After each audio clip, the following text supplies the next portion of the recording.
আমরা সিদ্ধান্ত নিয়েছি আমাদের বৈঠকে আমাদের পক্ষ থেকে এই রাষ্ট্রপতি নির্বাচনে প্রার্থী হবেন আমাদের 11 দলেরই শরিক দল, এলডিপির সম্মানিত চেয়ারম্যান এবং বাংলাদেশের একজন অভিজ্ঞ রাজনীতিবিদ এবং রণাঙ্গনের মুক্তিযোদ্ধা ছিলেন, বিভিন্ন সময়ে মন্ত্রণালয়ের দায়িত্ব পালন করেছেন, বেশ কয়েকবার 6 বারের মতো তিনি জাতীয় সংসদ সদস্য নির্বাচিত হয়েছেন এবং বীর বিক্রম মুক্তিযোদ্ধা কর্নেল অলি আহমদ, উনি 11 দলের পক্ষ থেকে রাষ্ট্রপতি পদে প্রার্থী থাকবেন 11 দলের। আমরা মনে করি দেশের এই যে সংকট একটা চলছে, এই সময় দেশের যে ধরনের অভিভাবকত্ব প্রয়োজন, রাষ্ট্রপতি হিসেবে আমরা মনে করি কর্নেল অলি আহমেদ উপযুক্ত এবং ওনার অভিভাবকত্বে বা ওনার নেতৃত্বে এই সংকটগুলো নিরসন হওয়া সম্ভব বলে আমরা মনে করি।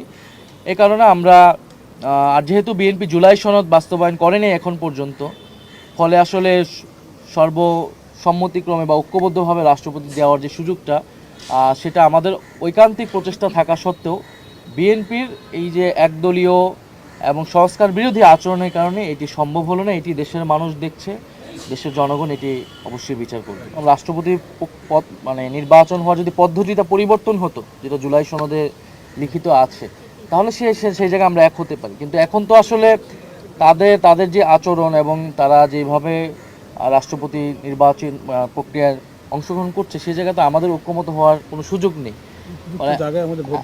এবং আমরা চাই যে জনগণ অ্যাটলিস্ট দেখুক যে আমাদের জায়গা থেকে আসলে আমরা জনগণকে সেই মেসেজটা জাতিকে সেই মেসেজটা আমরা দিতে চাই যে আমাদের জায়গা থেকে ওনাকে আমরা মনে করতেছি যে এই রাষ্ট্রের অভিভাবকত্বের জায়গাটা নেওয়ার মতো। এই কারণে আমরা অংশগ্রহণ করছি। আমি মনে করি যে এটার এই অংশগ্রহণটাই একটা গুরুত্বপূর্ণ মেসেজ রাজনীতিতে বহন করবে। গণতন্ত্রের জন্য আমরা মনে করি যে এই প্রক্রিয়াটা অংশগ্রহণমূলক, প্রতিযোগিতামূলক হওয়া উচিত। আমাদের প্রাথমিক পরামর্শ ছিল যে জুলাই সনদ বাস্তবায়ন করে সংবিধান সংস্কার পরিষদ করে তার আলোকে যদি রাষ্ট্রপতি হতো, তখন আসলে ব্যক্তির থেকেও প্রক্রিয়াটা গুরুত্বপূর্ণ হয়ে উঠতো। প্রক্রিয়াই পরিবর্তন করে নাই, সেই জায়গায় তারা তাদের দলীয় ব্যাপার আসলে রাষ্ট্রপতিটাকে তারা দলীয় ব্যাপারেই পরিণত করেছে। তো সেই জায়গায় সেটা নিয়ে আমাদের আসলে আগ্রহী। ইতিমধ্যে বিরোধী দলীয় চিফ হুইপ এনসিপির সম্মানিত আহ্বায়ক জনাব নাহিদ ইসলাম আপনাদের সামনে ব্রিফ করেছেন, আমাদের সিদ্ধান্ত আপনাদেরকে জানিয়েছেন। গণতন্ত্রের সৌন্দর্যের জন্যে এটা আমাদের দায়িত্ব হিসেবে আমরা এটাকে নিয়েছি। আমরা মনে করি যে সর্বক্ষেত্রে রাজনীতি স্বচ্ছ হওয়া উচিত, প্রতিদ্বন্দ্বিতামূলক হওয়া উচিত।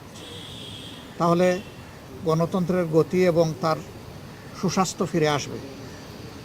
তো ইতিমধ্যে যাকে আমাদের পক্ষ থেকে সর্বসম্মতক্রমে প্রেসিডেন্ট ক্যান্ডিডেট হিসেবে আমরা দেওয়ার সিদ্ধান্ত নিয়েছি, তার নাম আপনারা জেনেছেন। এখন তিনি আপনাদেরকে সালাম দিবেন। এখানে বাংলাদেশ খেলাফত মজলিসের আমিরে মজলিস আল্লামা মামুনুল হক তিনিও আছেন, তিনিও সালাম দিবেন। তো এর আগে ডক্টর কর্নেল অলি আহমদ সাহেব একটু সালাম।